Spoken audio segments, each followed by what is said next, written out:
ఏలూరు జిల్లా నల్లమడుగులో జరిగిన ప్రజావేదిక కార్యక్రమంలో ఏపీ ముఖ్యమంత్రి చంద్రబాబు నాయుడు పాల్గొన్నారు. ప్రపంచంలోనే అత్యంత అందమైన రాజధానుల్లో ఒకటిగా అమరావతిని నిర్మిస్తామని ఆయన అన్నారు. ఎన్డీఏ మరో 15 సంవత్సరాలు అధికారంలో ఉండాలని పవన్ కళ్యాణ్ చెప్పిన మాటలను ఆయన గుర్తు చేసుకున్నారు.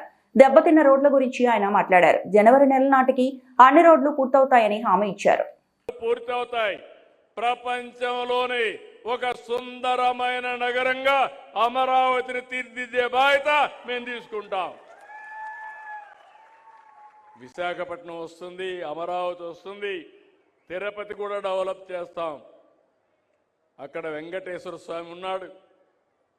వెంకటేశ్వర స్వామి పేరు చెప్తే ప్రపంచంలో ఉండే హిందూస్ అంతా తిరుపతికి వచ్చే పరిస్థితికి వస్తారు. దాన్ని కూడా డెవలప్ చేస్తాం. కానీ మీరు పదే పదే మా మిత్రుడు పవన్ కళ్యాణ్ గారు చెప్తా ఉంటారు, రాబోయే 15 సంవత్సరాలు ఎన్డీఏ ప్రభుత్వం ఈ రాష్ట్రంలో ఉండాలనేది ఒక ఆకాంక్ష. ఈ ఆకాంక్ష అంటే దేనికోసం మీరు ఆలోచిస్తే 9 సంవత్సరాలు నేను ముఖ్యమంత్రిగా 95 నుంచి 2004 వరకు ఉన్నాను. అప్పుడే ఆ పనులన్నీ అయినాయి. తర్వాత వచ్చిన వాళ్ళు చెడగొట్టలేదు. అదే కంటిన్యూయింగ్గా పైకి వెళ్ళేది కానీ చెడగొట్టలేదు. హైదరాబాద్ ఆ స్థాయికి వచ్చింది. మీరు చూడండి, ఇదే యంత్రాంగం, ప్రభుత్వ యంత్రాంగం, ఇదే రాష్ట్రం 5 సంవత్సరాలు ఈ రాష్ట్రంలో అభివృద్ధి జరిగిందా అని మిమ్మల్ని అడుగుతున్నా. జరిగిందా తమ్ముళ్ళు అని మిమ్మల్ని అడుగుతున్నా. ఆ 5 ఏళ్లకు ఈ 18 నెలలకు తేడా కనపడుస్తా ఉందా లేదా మీకు అని అడుగుతున్నా.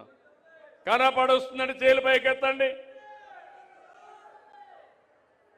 అదే ఆ రోజుటికి ఈ రోజుటికి చూపించిన చొరవ.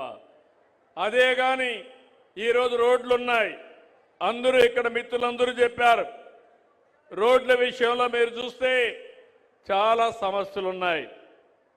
కడాన గుంతలు పడితే మట్టి కూడా పూడ్చలా. మన రోడ్లన్నీ ఒకసారి వేసాం, కానీ మళ్ళా వర్షాల వల్ల దెబ్బతిన్నాయి. మీ అందరికీ హామీ ఇస్తున్నా, జనవరి లోపల ఎట్టి పరిస్థితిలో కూడా రోడ్లన్నీ, పాట్ హోల్స్ అన్ని పూర్తి చేసే బాధ్యత ఈ ప్రభుత్వానిది.